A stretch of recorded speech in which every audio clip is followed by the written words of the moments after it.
രമേശന് മാസത്തിൽ ഒരു ദിവസം മദ്യപിക്കാനുള്ള അനുവാദമുണ്ട്. അത്രേ ഉള്ളൂ. ബാക്കി ദിവസം കടിച്ചു പിടിച്ചു നിൽക്കും. ഈ കടിച്ചുപിടുത്തം കാരണം പല്ലൊക്കെ തേഞ്ഞു.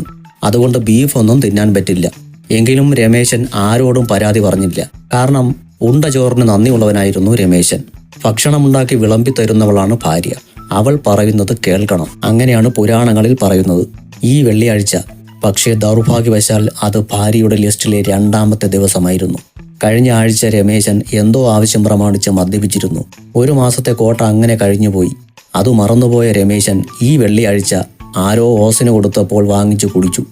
ഓസിന് കൊടുത്താൽ ആസിറ്റും കുടിക്കുമല്ലോ ഈ പുരുഷന്മാർ. രമേശൻ അടിച്ചുലഞ്ഞ് വീട്ടിൽ ചെന്ന് കയറി. വാതിലിൽ പതുക്കെ അടിച്ചതേയുള്ളൂ. പൂട്ടൊക്കെ പൂ പോലെ പൊളിഞ്ഞ് വാതിൽ തുറന്നു. പുറത്തു വന്ന ഭാര്യ വലിയൊരു കോലാഹലമാണ് ഉണ്ടാക്കിയത്. വാതിൽ തല്ലിപ്പൊളിച്ചത്രേ. പതുക്കെ തള്ളിയതേ ഉള്ളൂ എന്ന് രമേശൻ പറഞ്ഞിട്ടും ഭാര്യ ചെവിക്കൊണ്ടില്ല. പതുക്കെ തള്ളിയാൽ വാതിലിന്റെ പൂട്ട് പൊളിയുമോ? ഭാര്യ ചോദിച്ചു. സത്യമാണ് ദേവു, അറിയാതെ വെറുതെ തള്ളിയതാണ്. അറിയാതെ വെറുതെ തള്ളാൻ നിങ്ങളാര് രാഷ്ട്രീയക്കാരനോ? ദേവു, രാഷ്ട്രീയം പറയരുത്. രാഷ്ട്രീയം പറയുന്നില്ല, ജീവിതത്തെക്കുറിച്ച് പറയാമല്ലോ. ദിവസവും കുടിച്ചുകൊണ്ട് വന്നാൽ ഈ വീടെങ്ങനെ രക്ഷപ്പെടും? ഫ്രീ ആയിട്ട് കിട്ടിയതാണ്. എങ്ങനെ കിട്ടിയാലും വാടുന്നത് ചേട്ടന്റെ ചങ്കാണ്. നിങ്ങൾക്ക് ഒരു ദിവസം അനുവദിച്ചിട്ടുണ്ട്, അന്നേ കുടിക്കാവൂ. പെട്ടെന്ന് രമേശന്റെ ഭാവം മാറി. ഒരു ദിവസം എനിക്ക് അനുവദിക്കാൻ നീ ആരടി? എന്റെ മുതലാളിയോ? മദ്യലഹരിയിൽ രമേശൻ അലറി. ആണ് ഹേ ആണ്. ദേവു നിന്ന് തുള്ളി. എങ്കിൽ ഞാനത് തൃണവത്കണിക്കുന്നു. നീ ചെയ്യാനുള്ളത് ചെയ്തോ. ദേഷ്യമൂത്ത രമേശൻ അലറി.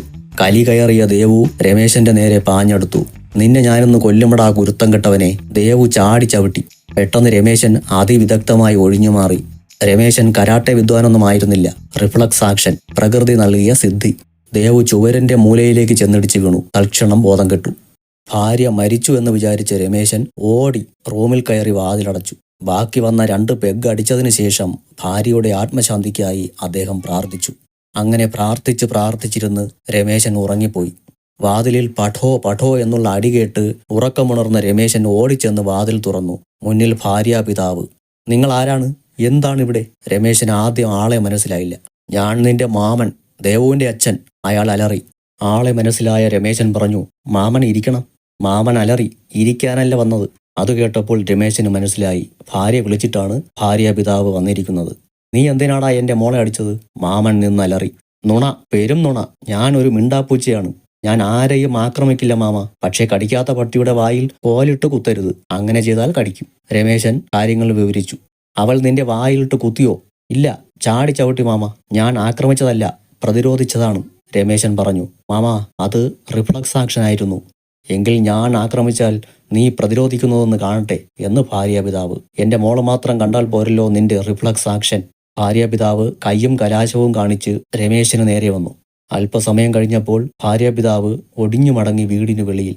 ഇയാൾ ചത്തുപോകുമോ എന്ന് ഭയപ്പെട്ടു നിന്ന രമേശന്റെ അടുത്തേക്ക് വേച്ച് അയാൾ വന്നു. പൊടിയൊക്കെ തട്ടിത്തൂവി മസിലൊക്കെ പെരുപ്പിച്ചതിന് ശേഷം മാമൻ പറഞ്ഞു, നീയാണ് ശരി.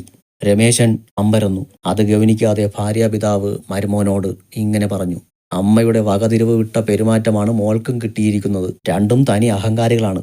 ഉവ്വ. രമേശൻ തലകുലുക്കി. മരുമോനെ. രമേശൻ വിളി കേട്ടു.